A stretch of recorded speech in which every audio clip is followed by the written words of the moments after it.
राधे राधे दोस्तों, जय श्री कृष्णा।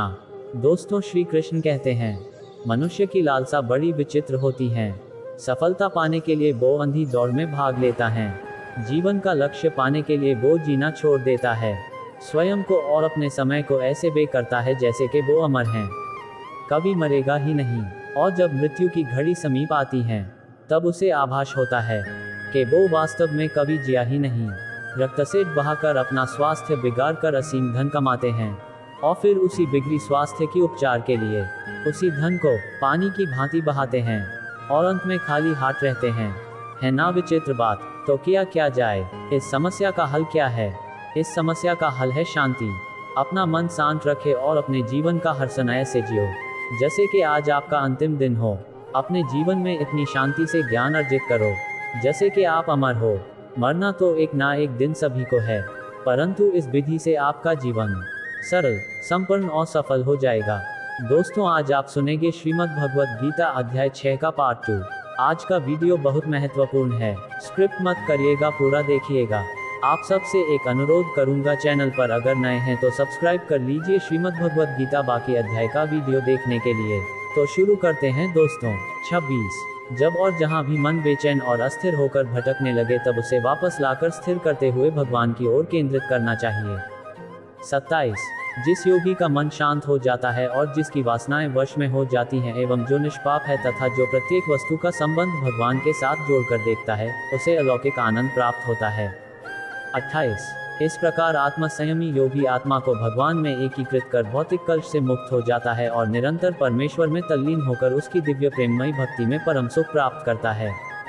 29। सच्चा योगी अपनी चेतना को भगवान के साथ एकीकृत कर समान दृष्टि से सभी जीवों में भगवान और भगवान को सभी जीवों में देखता है। 30। वे जो मुझे सर्वत्र और प्रत्येक वस्तु में देखते हैं, मैं उनके लिए कभी अदृश्य नहीं होता और वे मेरे लिए अदृश्य नहीं होते।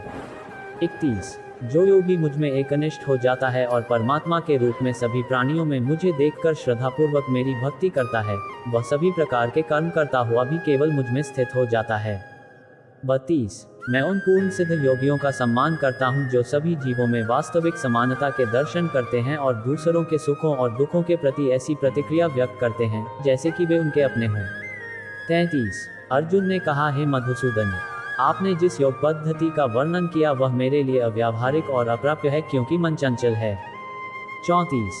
हे कृष्ण, क्योंकि मन अति चंचल, अशांत, हठी और बलवान है, मुझे वायु की अपेक्षा मन को वश में करना अत्यंत कठिन लगता है।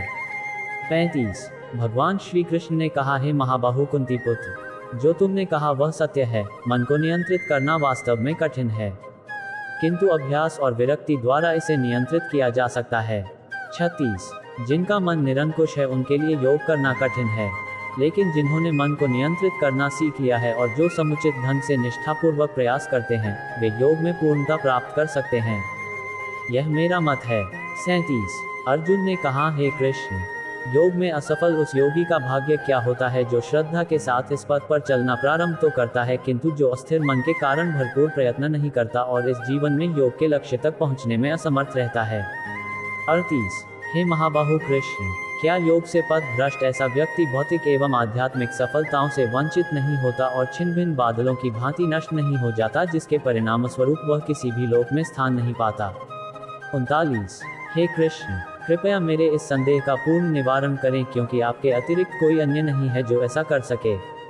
40। परमेश्वर श्री कृष्ण ने कहा, हे प्रथापुत्र, आध्यात्मिक पथ का अनुसरण करने वाले योगी का न तो इस लोक में और न ही परलोक में विनाश होता है। मेरे प्रिय मित्र, भगवद प्राप्ति के मार्ग पर चलने वाले को बुराई पराजित नहीं कर सकती। 41। 42। असफल योगी मृत्यु के पश्चात पुण्य आत्माओं के लोक में जाते हैं। अनेक वर्षों तक वहां निवास करने के पश्चात वे पृथ्वी पर कुलीन या धनवानों के कुल में पुनः जन्म लेते हैं, अथवा जब वे दीर्घकाल तक योग के अभ्यास से उदासीन हो चुके होते हैं, तब उनका जन्म दिव्य ज्ञान से संपन्न परिवारों में होता है। संसार में ऐसा जन्म अत्यंत दुर्लभ है। 43। हे कुरुवंशी, ऐसा जन्म लेकर वे पिछले जन्म के ज्ञान को पुनः जागृत करते हैं और योग में पूर्णता के लिए और अधिक कड़ा परिश्रम करते हैं। 44। वास्तव में वे अपने पूर्व जन्मों के आत्मसंयम के बल पर अपनी इच्छा के विरुद्ध स्वतः भगवान की ओर आकर्षित होते हैं। ऐसे जिज्ञासु साधक स्वाभाविक रूप से शास्त्रों के कर्मकांडों से ऊपर उठ जाते हैं। 45। पिछले कई जन्मों में संचित पुण्य कर्मों के साथ जब ये योगी आध्यात्मिक मार्ग में आगे उन्नति करने हेतु निष्ठापूर्वक प्रयत्न में लीन रहते हैं, तब वे सांसारिक कामनाओं से शुद्ध हो जाते हैं और इसी जीवन में पूर्णता प्राप्त कर लेते हैं। 46। एक योगी तपस्वी से, ज्ञानी से और सकौम कर्मी से भी श्रेष्ठ होता है। अतः हे अर्जुन, तुम सभी प्रकार से योगी बनो। 47। सभी योगियों में से जिनका मन सदैव मुझ में तल्लीन रहता है और जो अगाध श्रद्धा से मेरी भक्ति में लीन रहते हैं, उन्हें मैं सर्वश्रेष्ठ मानता हूँ। दोस्तों, आशा करते हैं आज का वीडियो आपको अच्छा लगा होगा। वीडियो अच्छा लगे तो लाइक करना तो बनता है। कमेंट पर जय श्री कृष्ण लिखना ना भूले। भगवत गीता बाकी अध्याय का वीडियो देखने के लिए हमारे चैनल को सब्सक्राइब करें। आज के लिए राधे राधे, जय श्री कृष्णा।